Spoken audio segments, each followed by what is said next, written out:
नमस्कार दोस्तों। आज का हमारे अध्ययन का विषय है एशिया में जनसंख्या की वृद्धि, तीव्र जनसंख्या वृद्धि से उत्पन्न समस्याएं तथा उनके समाधान के उपाय। World population data sheet population reference bureau New York की 2018 की रिपोर्ट को आधार माने तो संपूर्ण विश्व की जनसंख्या 7.6 अरब है। इस 7.6 अरब की जनसंख्या का 60% भाग एशिया में निवास करता है। एशिया की जनसंख्या का ये वर्तमान आकार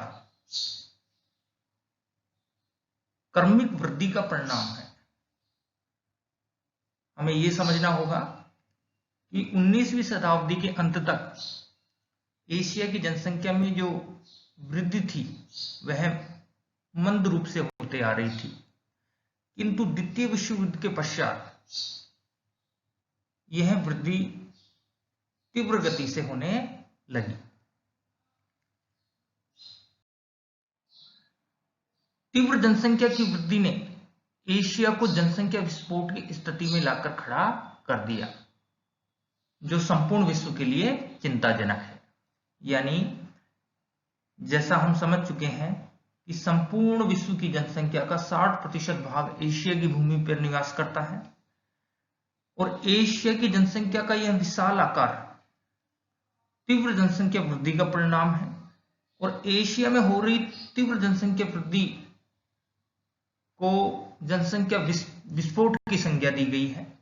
और ये जो एशिया में जनसंख्या का विस्फोट हो रहा है, ये संपूर्ण विश्व के लिए चिंता का विषय है। वर्तमान में हम देखें तो वर्तमान विश्व में जनसंख्या वृद्धि की वार्षिक जो दर है वो 1.2% है, जबकि एशिया में औसत वार्षिक वृद्धि दर जो है वो 1.1% है। यानी वैश्विक जनसंख्या की औसत वार्षिक वृद्धि दर से थोड़ा कम।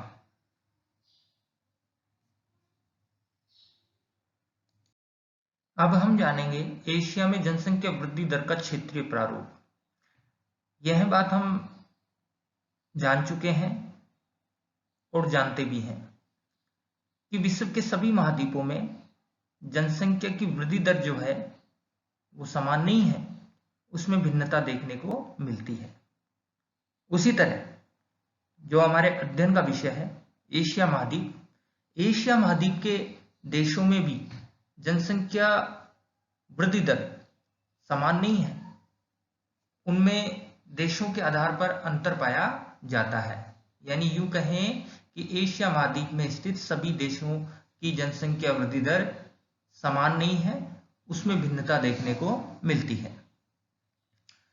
अब हम एशिया के जो देश हैं उनकी जनसंख्या वृद्धि दर के आधार पर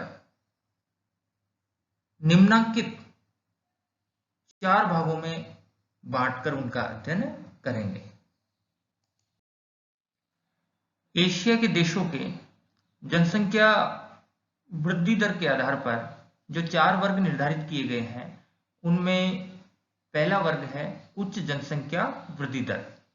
यानी इस वर्ग में वे देश सम्मिलित हैं जिनकी सालाना जनसंख्या वृद्धि दर 2% से अधिक है।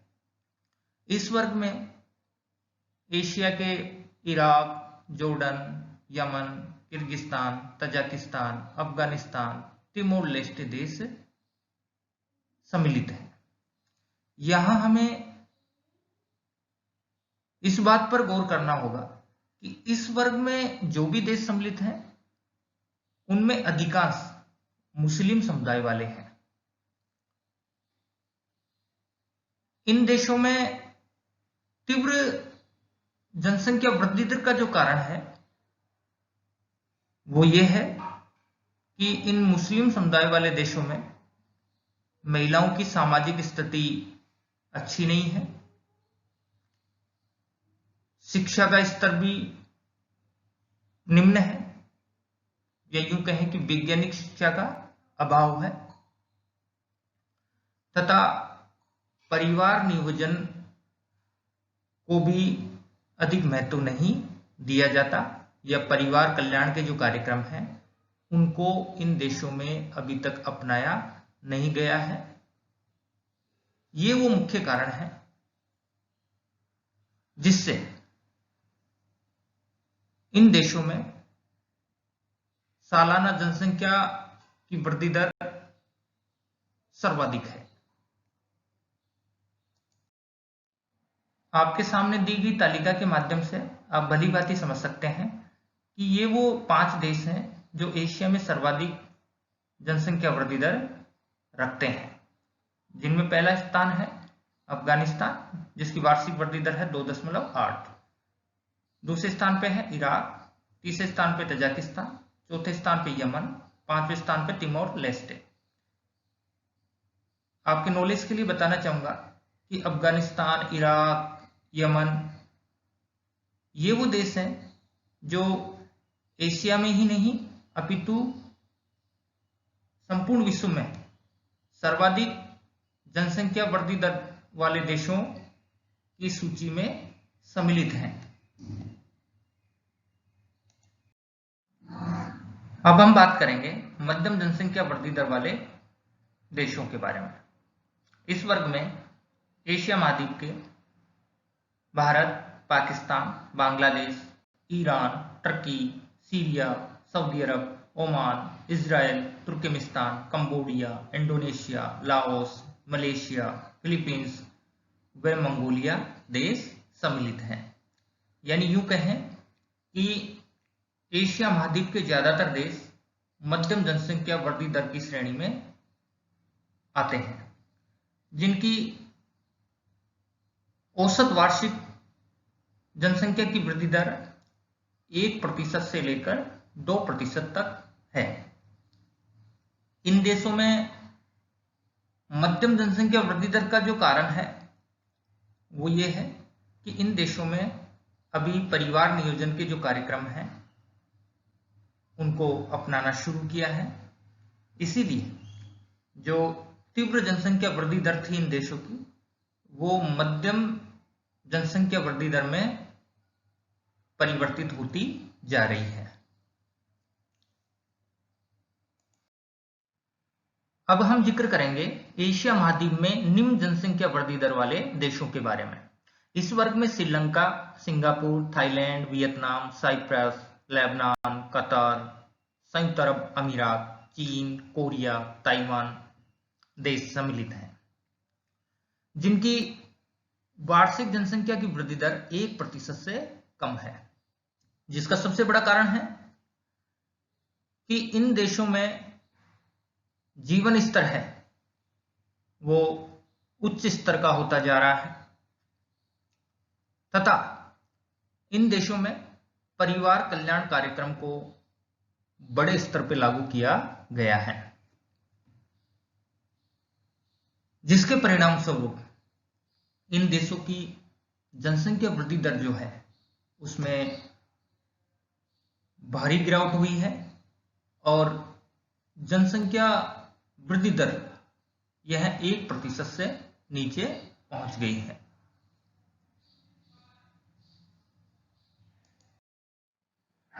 अब हम बात करेंगे जनसंख्या वृद्धि दर के आधार पर चौथा वर्ग ऋणात्मक जनसंख्या वृद्धि दर वाले देश। एशिया महाद्वीप में इस वर्ग में जापान देश सम्मिलित है और जिसकी जनसंख्या की वृद्धि दर है वो ऋणात्मक हो गई है, यानी -0.3। जिसका सबसे बड़ा कारण यह है कि यहाँ का उच्च जीवन स्तर तथा गर्भपात को कानूनी मान्यता होना। बताना चाहूंगा और आप भी इस बात को जानते हैं भली भांति कि जापान देश जो है दुनिया के उच्च विकसित देशों की श्रेणी में शामिल है और यहाँ के लोगों का जीवन स्तर बहुत ही उन्नत दर्जे का है। और ऐसे में ये मान्यता है कि जब लोगों का जीवन स्तर में सुधार आता है तो लोग अपनी सुख सुविधाओं की कीमत पर परिवार को नहीं बढ़ाना चाहते, या यूं कहें कि वो परिवार के आकार को बढ़ा करके अपनी सुख सुविधाओं को कम नहीं करना चाहते। यानी जब व्यक्ति का जीवन स्तर सुधरता है या जीवन शैली में सुधार आता है, तो वह व्यक्ति बच्चे पैदा करने या परिवार के आकार को बढ़ाने के प्रति उदासीन हो जाता है, क्योंकि उसको कहीं न कहीं इस बात का डर रहता है कि यदि मैंने परिवार के आकार को बढ़ाया तो मेरी सुख सुविधाओं में कमी हो जाएगी, क्योंकि खर्चे उन पर भी बढ़ेंगे। इसके अलावा दूसरा बड़ा कारण है गर्भपात को कानूनी मान्यता होना। जापान में गर्भपात वैध है, इसको कानूनी मान्यता प्राप्त है। इसलिए लोगों के पास एक दूसरा विकल्प ये भी रहता है कि परिवार नियोजन कैसे अपनाया जाए। तो गर्भपात कहीं ना कहीं उन लोगों के सामने परिवार नियोजन का एक विकल्प है। इसीलिए जापान की जनसंख्या वृद्धि दर ऋणात्मक हो गई है और यह देश जनसंख्या वृद्धि दर की दृष्टि से यूरोप के देशों की श्रेणी में सम्मिलित हो गया है, जिनकी अधिकांश देशों की जनसंख्या वृद्धि दर शून्य से नीचे उतर गई है, यानी माइनस में चली गई है। अब आप इस तालिका के माध्यम से यह जान सकते हैं कि ये वो 5 देश हैं जो एशिया महाद्वीप में न्यूनतम जनसंख्या वृद्धि दर रखते हैं। जैसा कि अभी हमने जापान का जिक्र किया, जिसकी वार्षिक वृद्धि दर -0.3 है। दूसरे नंबर पे दक्षिणी कोरिया, जिसकी जनसंख्या की वृद्धि दर 0.1 है, यह भी शून्य के करीब है। तीसरे नंबर पे थाईलैंड, इसकी जनसंख्या की वृद्धि दर 0.2 है। चौथे नंबर पे ताइवान, इसकी भी जनसंख्या की वार्षिक वृद्धि दर जो है 0.2 है। जबकि 5वें नंबर पे सिंगापुर, इसकी भी जनसंख्या की औसत वार्षिक वृद्धि दर 0.4 है। इस तरीके से आपने इस बात को समझा कि ये वो 5 देश हैं जो एशिया महाद्वीप में न्यूनतम जनसंख्या वृद्धि दर वाले हैं, और जिसमें जापान की जनसंख्या वृद्धि दर तो ऋणात्मक हो गई है, और बाकी ये देश और कुछ और देश हैं एशिया के, वो भी आने वाले कुछ वर्षों में या 1-2 दशक में इनकी जनसंख्या वृद्धि दर ऋणात्मक हो जाएगी। आपके सामने दिखाए गए सरल दंडारेख के माध्यम से भी एशिया महाद्वीप की जनसंख्या की वार्षिक वृद्धि दर को आप समझ सकते हैं। यहाँ पर एशिया महाद्वीप के कुछ प्रमुख देशों की वार्षिक जनसंख्या की वृद्धि दर को स्तंभों के माध्यम से दिखाया गया है। जैसा अभी पहले हमने इसका अध्ययन किया, तो ये बात हमारे ठीक से समझ में आ रही है कि एक तरफ अफगानिस्तान, जो एशिया में सर्वाधिक जनसंख्या वृद्धि दर रखता है, उसका स्तंभ सबसे अधिक ऊंचा है, आप देख सकते हैं। दूसरी ओर जापान, जिसकी जनसंख्या की वार्षिक वृद्धि दर -0.3 है, उसका स्तंभ शून्य से नीचे की तरफ है, यानी कि ऋणात्मक दिशा में है। और बाकी देशों के बारे में भी आप देख सकते हैं। भारत की सालाना जनसंख्या की वार्षिक वृद्धि दर 1.4 है। इस तरीके से इस आरेख के माध्यम से एशिया के प्रमुख देशों की जनसंख्या वृद्धि दर को एक आरेख के माध्यम से प्रदर्शित किया गया है।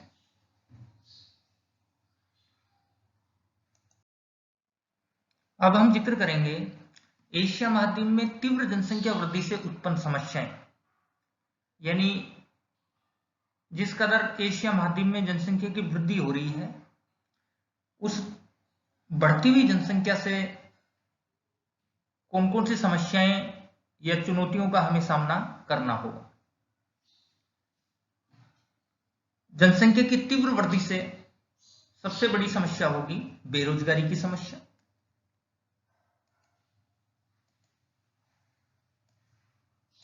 दूसरी समस्या होगी रहन सहन के स्तर में गिरावट।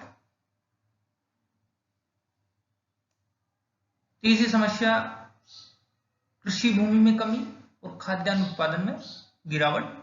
जाहिर सी बात है, जब जनसंख्या बढ़ेगी तो भूमि में कमी आएगी, क्योंकि कृषि भूमि का उपयोग गैर कृषि क्रियाकलापों में किया जाने लगेगा, जैसे फैक्ट्रियां लगेंगी, बस्तियां बसेंगी, तो निश्चित तौर पे खाद्यान्न उत्पादन में भी गिरावट आएगी।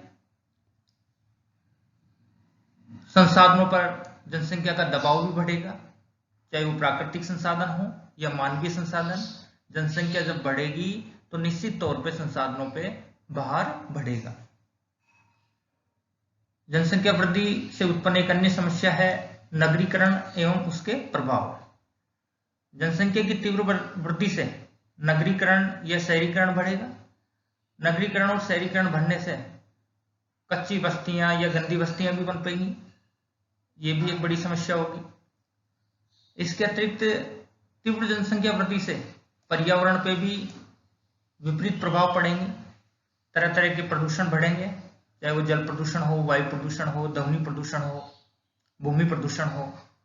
प्रदूषण में बढ़ोतरी होगी।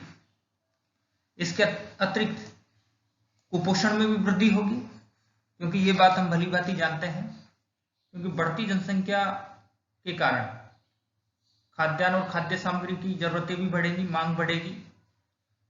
और जब उत्पादन कम है और मांग ज्यादा है, तो ऐसे में मिलावट होगी या पोषण युक्त चीजें हमारे को शुद्ध तथा पोषण युक्त चीजें नहीं मिल पाएंगी।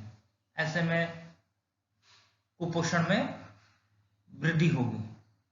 इसका दूसरा संबंध ये भी है कि बेरोजगारी जब बढ़ेगी, गरीबी बढ़ेगी, तो लोगों को पोषण युक्त भोजन मिलना भी मुश्किल होगा, तो कुपोषणता में बढ़ोतरी होगी। बढ़ती जनसंख्या के परिणाम स्वरूप सामाजिक अपराध भी बढ़ेंगे, चाहे वो हत्याएं हों, लूटपाट, अपहरण, गुंडागर्दी, बलात्कार, इन घटनाओं में भी बढ़ोतरी देखने को मिलेगी। इसके अतिरिक्त विकास कार्यों पर भी विपरीत प्रभाव पड़ेंगे, क्योंकि अधिक जनसंख्या के लिए अधिक संसाधन जुटाने पड़ेंगे और अधिक संसाधन जुटाने के लिए अधिक निवेश करना होगा। ऐसे में विकास कार्य निश्चित तौर पर प्रभावित होंगे। ये वो मुख्य बिंदु हैं या ये वो समस्याएं हैं जो तीव्र जनसंख्या वृद्धि के परिणाम स्वरूप इनका सामना करना होगा। अब हम बात करेंगे बढ़ती हुई जनसंख्या से उत्पन्न समस्याओं का समाधान कैसे किया जा सकता है या उनके समाधान के क्या उपाय हो सकते हैं। अब यहां कुछ उपाय दिए गए हैं या कुछ समाधान बताए गए हैं जिनको हमें अपनाना होगा, जिनको लागू करना होगा। पहले नंबर पे है शिक्षा को बढ़ावा। जाहिर सी बात है, जब आदमी पढ़ लिख जाता है, अच्छे बुरे की समझ उसमें उत्पन्न हो जाती है, तो निश्चित तौर पे वो परिवार के आकार को नहीं बढ़ाएगा, छोटे परिवार के महत्व को समझेगा। इसलिए शिक्षा का प्रचार प्रसार करना बेहद जरूरी है। छोटे परिवार के लाभ और बड़ी परिवार से होने वाली हानियां या आने वाली चुनौतियों को लोगों के सामने प्रचार प्रसार करना होगा। लोगों की मानसिकता बदलेगी और वो छोटे परिवार की तरफ उनका ध्यान जाएगा। जनसंख्या वृद्धि से उत्पन्न समस्याओं से निपटने के लिए उद्योग धंधों का विकास भी हमें करना होगा, क्योंकि अधिक से अधिक उद्योग धंधे स्थापित करेंगे तो ज़्यादा से ज़्यादा लोगों को रोजगार मिलेगा, लोगों के जीवन स्तर में सुधार होगा। जीवन स्तर सुधरेगा तो निश्चित तौर पर लोग परिवार नियोजन को अपनाएंगे, परिवार के आकार को छोटा रखेंगे। इसके अतिरिक्त हमें उत्पादन में भी वृद्धि करनी होगी, चाहे वो औद्योगिक उत्पादन हो या कृषि उत्पादन हो। हाँ, इतना हम मानते हैं कि कृषि भूमि में बढ़ोतरी नहीं की जा सकती, लेकिन जो भूमि हमारे पास उपलब्ध है उसमें हम निवेश करके, उसका गहन उपयोग करके उत्पादन में वृद्धि कर सकते हैं। इसके अतिरिक्त हमें परिवार नियोजन को भी अपनाना होगा। परिवार का जो आकार है वो ईश्वरीय देन नहीं माननी, बल्कि परिवार का आकार हमें अपने नियोजित तरीके से बढ़ाना होगा। परिवार में कितने सदस्य रखने हैं या कौन सा सदस्य कब परिवार में लाना है, इन चीजों के लिए हमें परिवार कल्याण कार्यक्रम को अपनाना होगा। परिवार को नियोजित तरीके से उसको आकार देना होगा। इसके अतिरिक्त देरी से विवाह करना, ये भी बढ़ती जनसंख्या वृद्धि दर की जो समस्या है उससे काफी हद तक छुटकारा दिला सकती है, क्योंकि कम उम्र में शादी कर देने से एक लंबा प्रजनन काल रहता है, और ऐसे में देश की ज्यादातर जनसंख्या ग्रामीण है, लोगों में इतनी समझ नहीं रहती, तो एक लंबे प्रजनन काल में ज्यादा से ज्यादा बच्चों को जन्म देते हैं। इसलिए देर से विवाह करना या विवाह की जो उम्र है उसको और अधिक बढ़ाना, ये भी एक कारगर हो सकता है। इसके अतिरिक्त आप देखेंगे संसाधनों का सदुपयोग करना भी हमारे लिए बेहद जरूरी है, क्योंकि बढ़ती हुई जनसंख्या से उत्पन्न समस्याओं से यदि हमें निपटना है तो संसाधनों का सदुपयोग करना बेहद जरूरी है, क्योंकि संसाधनों के बगैर सदुपयोग के हम इस चुनौती से पार नहीं पा सकते। क्योंकि ये सही बात है कि संसाधन चाहे कितनी ही पर्याप्त मात्रा में मौजूद हो, लेकिन उनका कुप्रबंधन होगा, उनका समुचित उपयोग नहीं होगा तो जाहिर सी बात है वो कम पड़ेंगे। इसके अतिरिक्त जनसंख्या वृद्धि दर से उत्पन्न समस्याओं से यदि निपटना है तो इसमें स्थानांतरण भी एक महत्वपूर्ण भूमिका अदा कर सकता है। या स्थानांतरण का तात्पर्य ये है कि जहां तक हम महाद्वीप की बात करें या देश की बात करें, किसी भी देश या महाद्वीप के उन हिस्सों में हमें बसना होगा या वहां बस्तियां बसानी होंगी जो आज तक वीरान पड़े हैं, क्योंकि एक क्षेत्र में जनसंख्या अधिक है, संसाधनों पर दबाव अधिक बढ़ रहा है, तो हमें उस दबाव को कम करने के लिए उन खुले इलाकों में या जहां जनसंख्या आज तक नहीं पाई जाती वहां हमें प्रवास करना होगा, वहां हमें बस्तियां बसानी होगी। तो ये भी एक कारगर उपाय हो सकता है। इसके अतिरिक्त यहां किसी देश विशेष के संदर्भ में बात करें तो प्रत्येक देश को वहां के संसाधनों को ध्यान में रखते हुए देश हित के लिए एक कठोर जनसंख्या कानून बनाना बेहद जरूरी है, क्योंकि देश हित को ध्यान में रखते हुए, उस देश की सीमाओं में स्थित संसाधनों को ध्यान में रखते हुए और आने वाली पीढ़ियों के भविष्य को ध्यान में रखते हुए जनसंख्या नियंत्रण हेतु एक कठोर कानून बनाना होगा और उसकी पालना करना भी अनिवार्य है। तभी ही देश में जनसंख्या और संसाधनों के मध्य संतुलन स्थापित हो पाएगा और तभी ही हम सतत पोषणीय विकास कर पाएंगे। इस तरीके से ये वो मोटे मोटे सुझाव या समाधान के उपाय हैं जिनसे हम जनसंख्या वृद्धि से उत्पन्न समस्याओं का सामना कर सकते हैं।